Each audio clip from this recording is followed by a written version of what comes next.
was today. I see. One moment.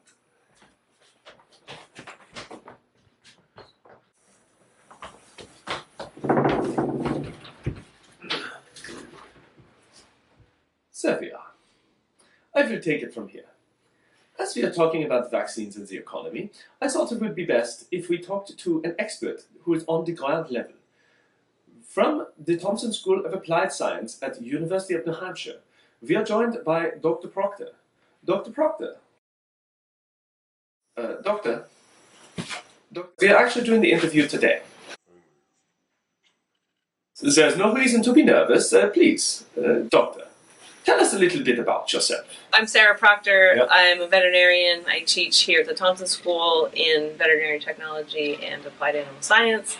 And I also work at the Cocheco Valley Humane Society, where I'm their vet. And I've worked in private practice in the past. Where have you worked in private practice? Okay.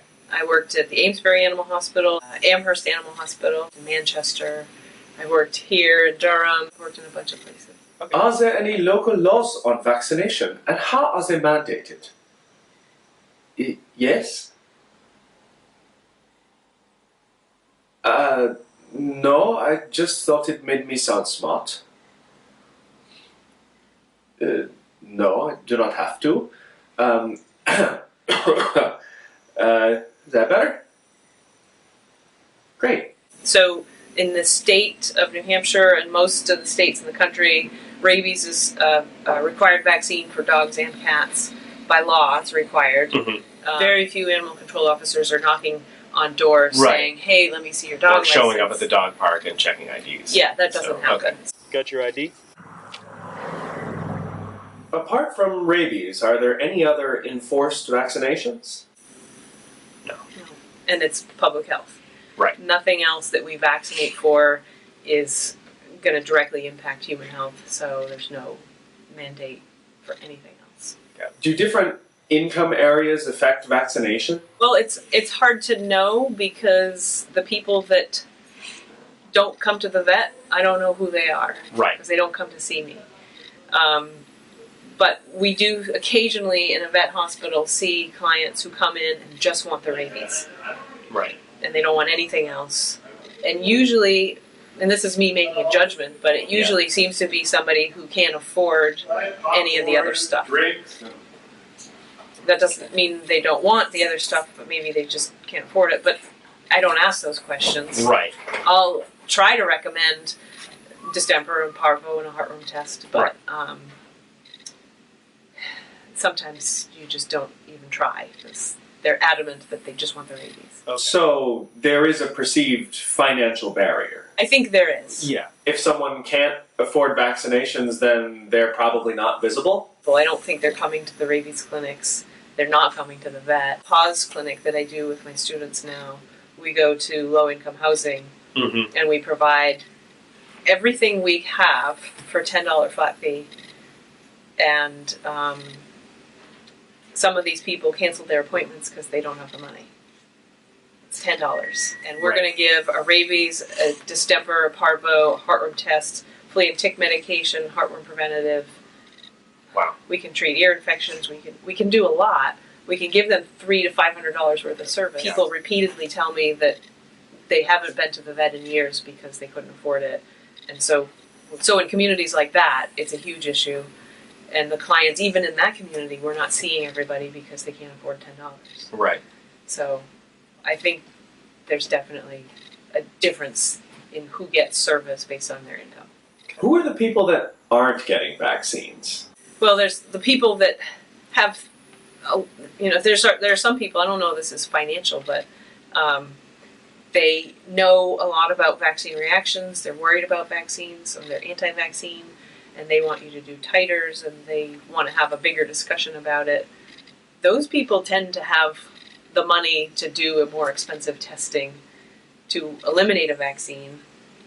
And I don't know if they're better educated, but if you're going to avoid a vaccine by doing a titer, because you're so anti-vaccine, you're going to spend a lot more money.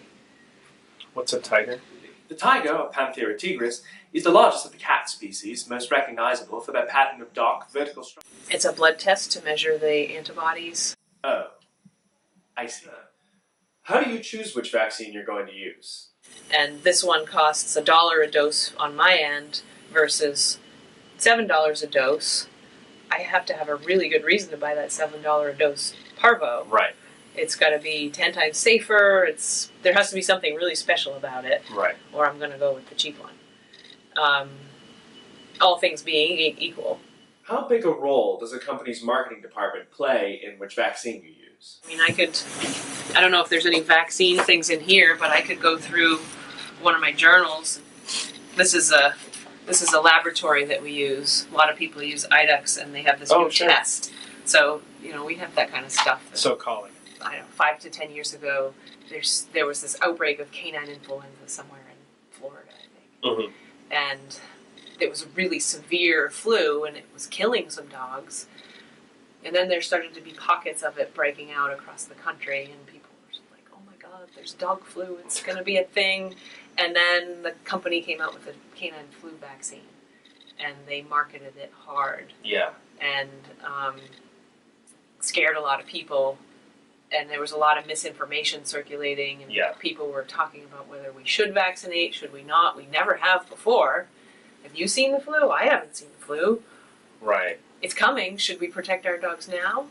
And there was all this controversy, and some people brought it into the practice and recommended it, and other Mhm. people didn't.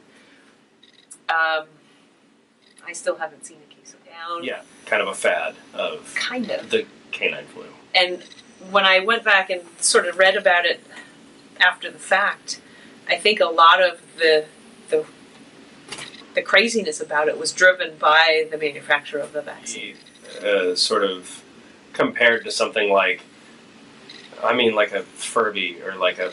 So it's still out there. You can still buy the vaccine, but I don't think many people are around here to do it.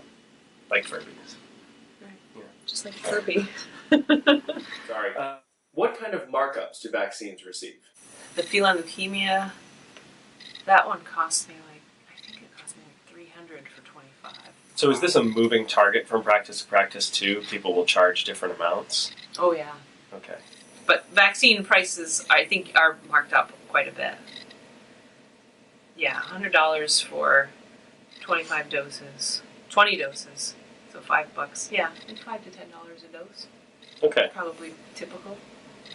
All right. So that's what drug companies are receiving.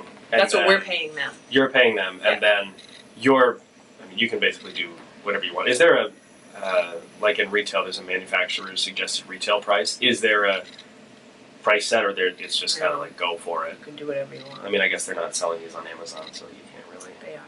They are? You can buy vaccines, anything other than rabies.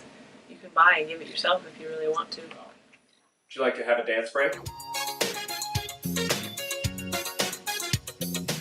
So being able to be delivered from Amazon and then being available as a biologic from other places, has that affected? I mean, do you...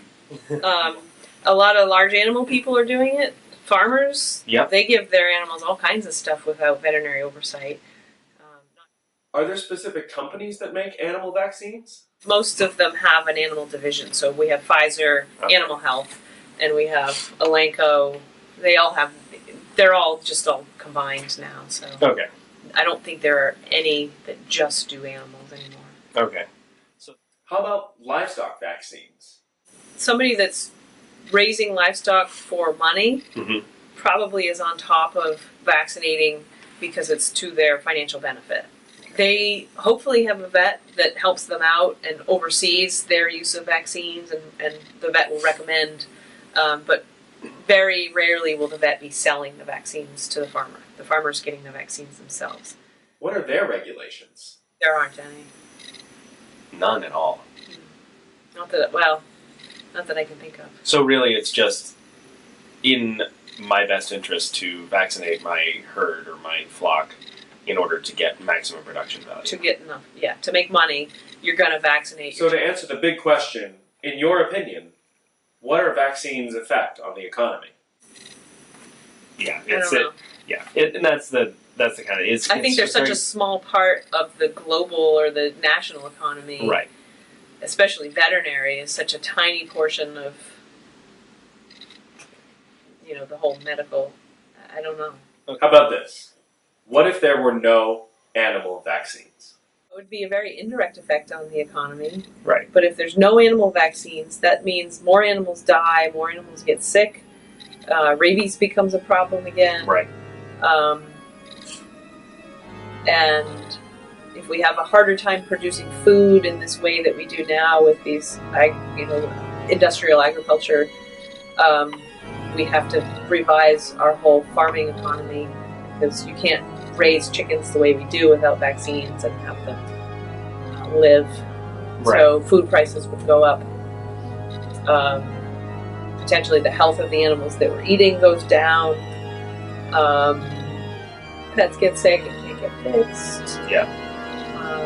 And then zoonotic disease becomes more of a problem. Yeah, so that all sounds pretty bad. Andre, let me use my smart voice for this one time, okay? Okay. So yes, that all sounds pretty bad. It means that the vaccines are more of an insurance policy to make sure that people's money is going to where they need it to go to keep the economy going versus spending it on all these preventative measures, these fixing measures, sending their animals to the vet, worried about the food supply, worried about the health of the animals that are raised as a food supply, keeping a clean line of livestock available. And sure, maybe these drug companies do not care that there is rabies or there is brucellosis or there is other animal disease, but when they are walking home and they get bit by a rabid fox, they will care. Yeah, I think the effects would be very indirect, and I think the biggest effect would be on the food supply. Mm-hmm. The cost of food and the value and the quality of the food. Right. That's where you'd see the biggest impact, and farmers would have to change everything. So yes, the effect is the largest on the food supply. And in the United States, this is a large part of the economy. This is a big employer, this is a big money maker, this is something that much of land in the middle of the United States is developed for livestock raising. It would change everything. You would have to change everything of the way you do, and that would cost money, it would cost jobs, and it would cost lives. Thank you, Dr. Proctor.